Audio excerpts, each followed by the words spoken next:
about when you think of Japan? Konnichiwa.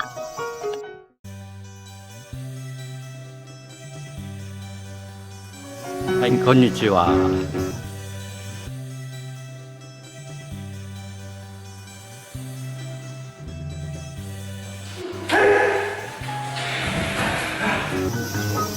Konnichiwa. Konnichiwa.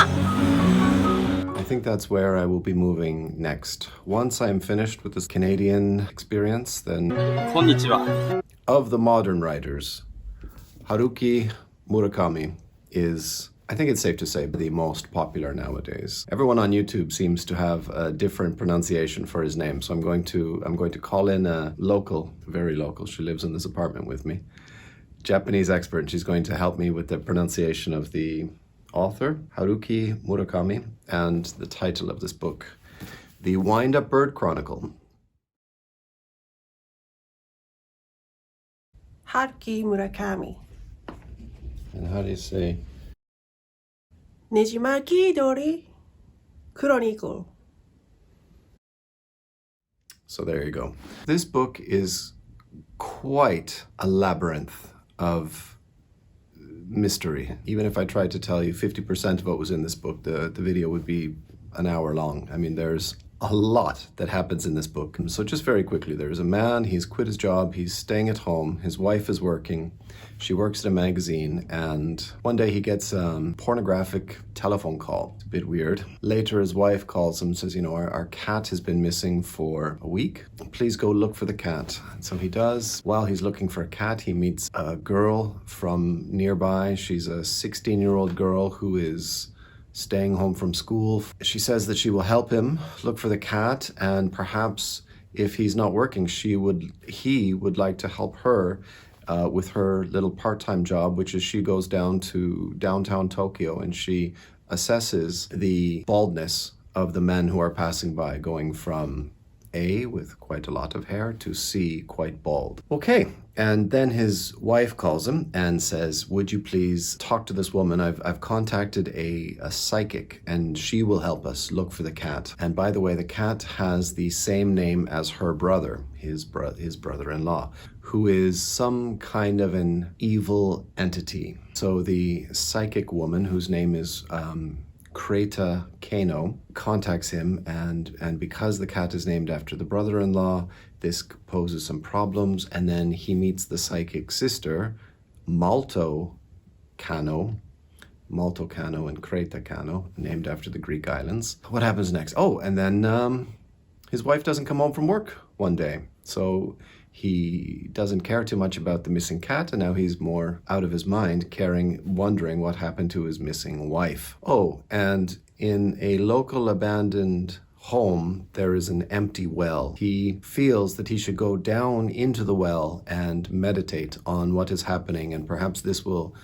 give him a clue as to how to solve this blossoming mystery. So that's all quite, it sounds like a mess, doesn't it? Like, it really does. When I say it like that, it sounds like an absolute mess. But this book is 600 pages long, so it slowly unravels, like peeling an onion. Like, one odd situation gets developed on top of the previous one. And I feel that he is really carrying us along in this mysterious, verging into fantasy, this world of that he is creating, where he's looking for a cat, he's looking for his wife, he's getting this help from these psychics and this teenage girl. He wants to go into the well, and it develops more and more, and even more fantastic. I don't want to tell you any more than that. I feel already that is too much. It is quite an excellent novel. In fact, this novel had a very strange effect on me. I felt that I was being hypnotized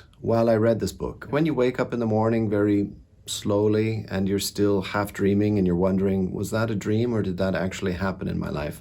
That is how I felt about the world around me. If you've ever perhaps had a few cocktails at lunchtime and then you tried to go about your daily life and things take on a very peculiar tone.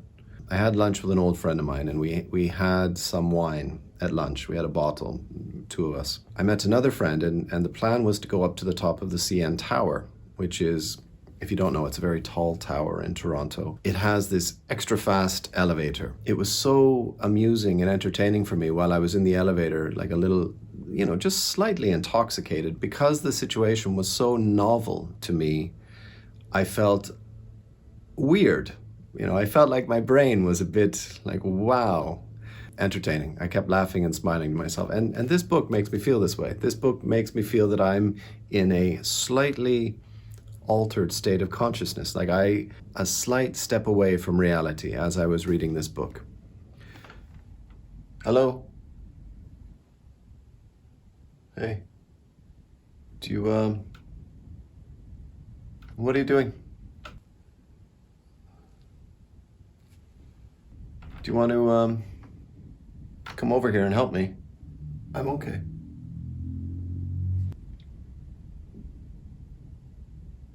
Are you still having those really strange dreams about your family?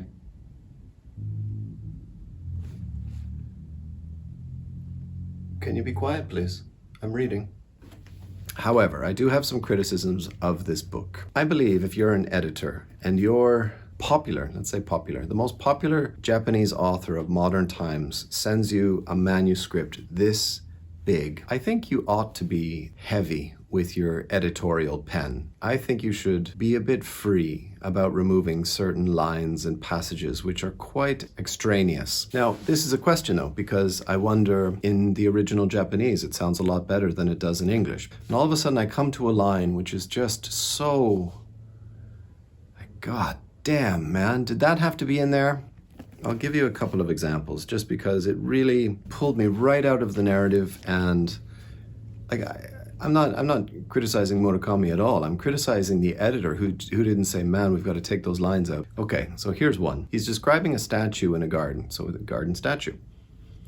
The tall weeds surrounding the sculpture remained motionless, like a chorus in a Greek tragedy waiting breathlessly for an oracle to be handed down. You're talking about weeds around a statue. Do you really need? I mean, that is just so far over the top. That is bad writing. It's ugly. It's, anyone who's ever tried to write a script knows that you've got to go back and just take out all that flamboyant bullshit, because it really is. That's all it is. And I know as a writer, you can get carried away and you can be searching for a metaphor, and it feels good. It feels creative. It feels like, wow, nobody's ever written those words before. But you go back and you look at it and you're like, it's shit. So he meets this private detective. The man had on a brown suit, white shirt and red tie, all of the same degree of cheapness, and all worn out to the same degree. That's fine. The color of the suit was reminiscent of an amateur paint job on an old jalopy. The deep wrinkles in the pants and jacket looked as permanent as valleys in an aerial photograph. So there's two metaphors. There's a metaphor and a simile. The white shirt had taken on a yellow tinge, and one button on the chest was ready to fall off. Fine enough.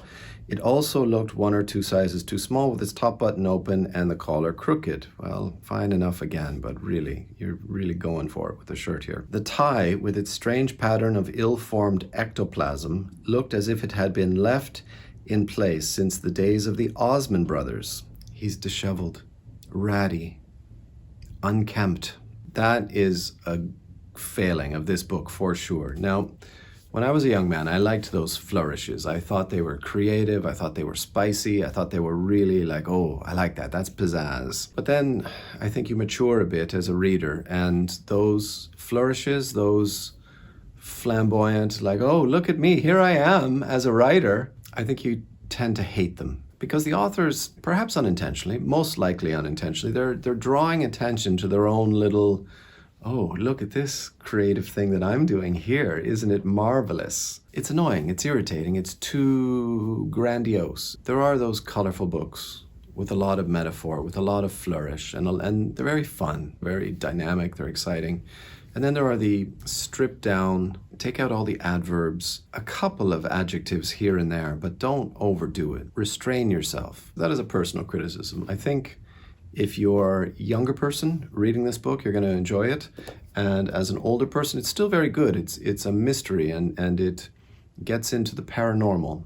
It gets into supernatural a little bit. Like I think he's teasing us sort of in this 600 pages. He's slowly saying, well, okay, so that's okay, and are you ready for a little bit more? And he's progressively taking us along on this quite a deep mystery. Will the wife come home? Will he find the cat? さようなら。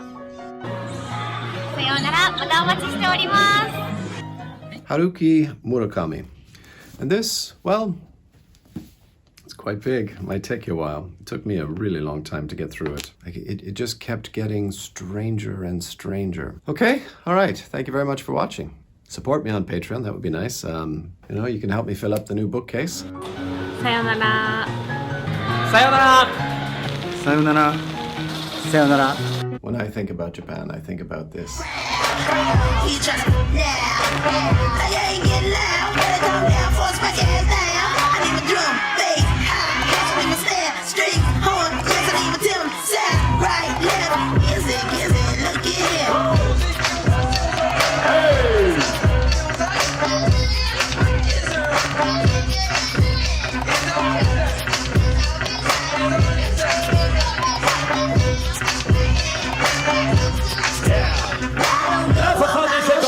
You just waiting to see. I'm gonna roll up in the club with them report that next week.